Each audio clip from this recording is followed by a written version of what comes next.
High value women skills. So the first point is emotional regulation. So you have to manage your anger, your anxiety and your jealousy.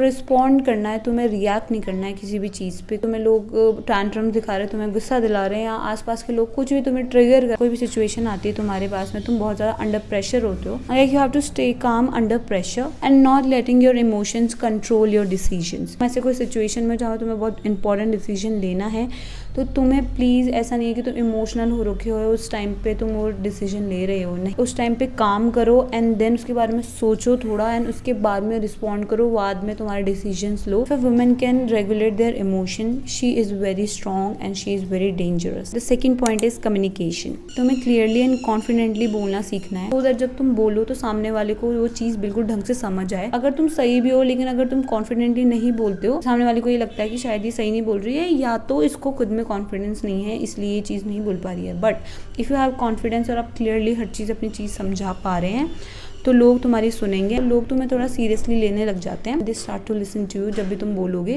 वो हमेशा तुम्हारी बात सुनेंगे। Learning how to say no without guilt. ये बहुत सारी लड़कियां ऐसा करती हैं, किसी चीज़ में नो बोलना होता है, जब भी वो नो बोलती है उन्हें बहुत ज़्यादा बुरा लगता है अंदर से कि यार मैंने क्यों उनको ना बोला। मतलब बेसिकली जब भी वो ना बोलती है वो गिल्ट में रहती हैं कि यार मेरे को ना नहीं बोलना चाहिए था। खुद की बेनिफिट के लिए वो ना बोलते हैं, तब भी उन्हें ऐसा लगता है कि मैंने कुछ ख़राब कर दिया है एंड वो गिल्ट में चले जाते हैं। बट तुम्हें ये चीज़ हटानी है तुम्हारे सिस्टम से। तुम्हें ना बोलना है, हमारा कोई और काम है जो तुम्हें करना है जो बहुत ज़्यादा इंपॉर्टेंट है, तो तुम ना बोलो उस जगह पे। तुम खुद के लिए स्टैंड ले रहे हो एंड दूसरों को नो बोल रहे हो सो दैट तुम्हारा काम हो जाए, तो ये चीज़ बिल्कुल भी गलत नहीं है। Active listening and public speaking. तो एज अ वुमेन तुम्हें ऐसा होना चाहिए कि लोग तुम्हें आके एंड ओपन अप हो पाए। कोई चीज़ करो या कोई इंसान तुम्हें कुछ बोल रहा है तो तुम्हें वो चीज़ अच्छे से सुननी है। अगर आपका पार्टनर है, आपके फैमिली मेम्बर्स हैं, वो अगर तुम्हें कोई चीज़ बता रहे हैं ओपन अप होके तो प्लीज़ उसको बहुत अच्छे से सुनना सीखो सो दैट तुम जो भी इंफॉर्मेशन आ रही है उसे अच्छे से अपने ब्रेन में रख पाओ एंड तुम्हें उससे एनालाइज कर पाओ कि क्या बात हुई है क्या नहीं है, एंड प्रोसेस भी करना है कि सामने वाला कुछ बता रहा है तुम्हें। So as a women you should be a safe place for your partner and your family.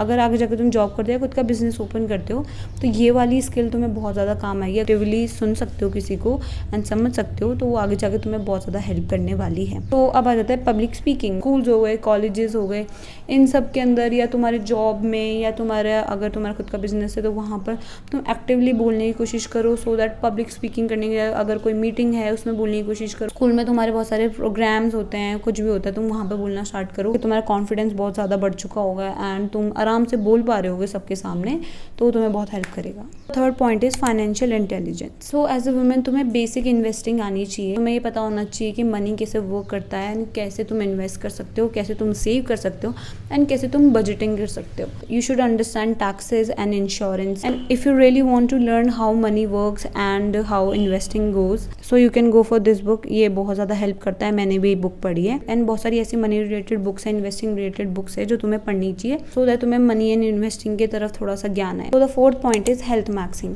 तुम्हें पता होना चाहिए बैलेंस डाइट क्या होता है, प्रोटीन, फाइबर, स्लीप, एक्सरसाइज, इसके बारे में तुम्हें अच्छे से पता होना चाहिए कि क्या चीज़ें हैं एंड तुम्हें वो चीज़ कैसे करनी चाहिए। एंड जब भी तुम कोई चीज़ खरीदो या तुम उस चीज़ को खाओ तो प्लीज़ लेबल्स पे देखो कि ये क्या चीज़ है, क्या इंग्रेडिएंट से बना हुआ है, जो चीज़ तुम पहनो वो कौन से मटेरियल से बनी हुई है, कौन सी चीज़ों से बनी हुई है।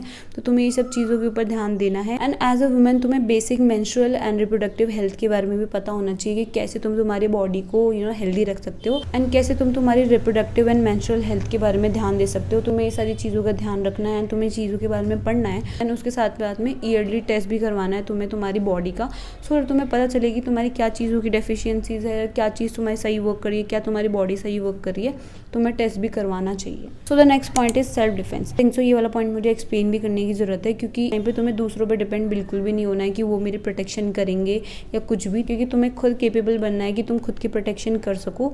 सो गो फॉर सेल्फ डिफेंस। तुम एक दो चीज़ें सीखो सो दैट कोई तुम्हें अटैक करता है तो तुम खुद को सेव कर सको। Can be anything, taekwondo, boxing, karate, anything जो भी तुम्हें सही लगे। So please go for self defence. So the sixth point is cooking and hobbies. You should know how to cook. I think ये बहुत बेयर मिनिमम स्किल है है जो तुम्हें आनी ही चाहिए, तो उधर तुम खुद के लिए मील बना पाओ, मील प्रेप कर सको एंड खुद को हेल्दी रख सको, तुम तुम्हारी चीज़ों पे ध्यान दे सको। एज ए ह्यूमन बीइंग तुम्हें कुकिंग आनी ही चाहिए एंड उसके साथ में हॉबीज कुछ भी ले लो, डांसिंग ले लो, म्यूजिक ले लो, सिंगिंग ले लो, वो चीज़ करो। तो तुम्हारा जो आर्टिस्टिक साइड है वो थोड़ा बाहर आए। तुम्हें तुम्हारी लाइफ को बोरिंग नहीं रखना है, तुम्हें कोई ना कोई हॉबीज कुछ भी कुछ के ना इन्वॉल्व रहना है, सो दैट मैं एंटरटेनमेंट में मिले, तुम थोड़ा इंजॉय कर पाओ खुद की लाइफ को।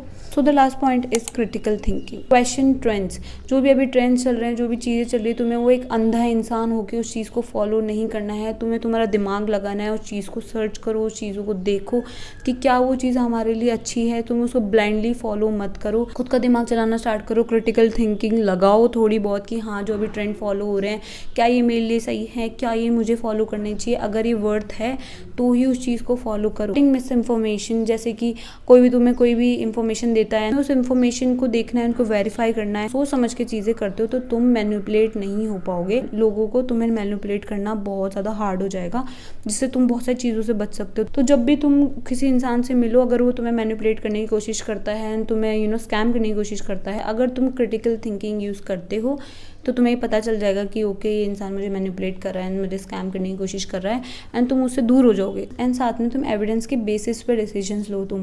तुम्हें कोई भी डिसीजन एकदम से नहीं लेना है, तुम्हें सारे एविडेंसेस देखने हैं कि ओके ये चीज़ें मेरे साथ हुई है या ये चीज़ें हैं, एंड देन तुम्हारा डिसीजन पे आओ, ना कि तुम एकदम से रिएक्ट करके तुम्हारा डिसीजन दे दो कि okay this is my decision.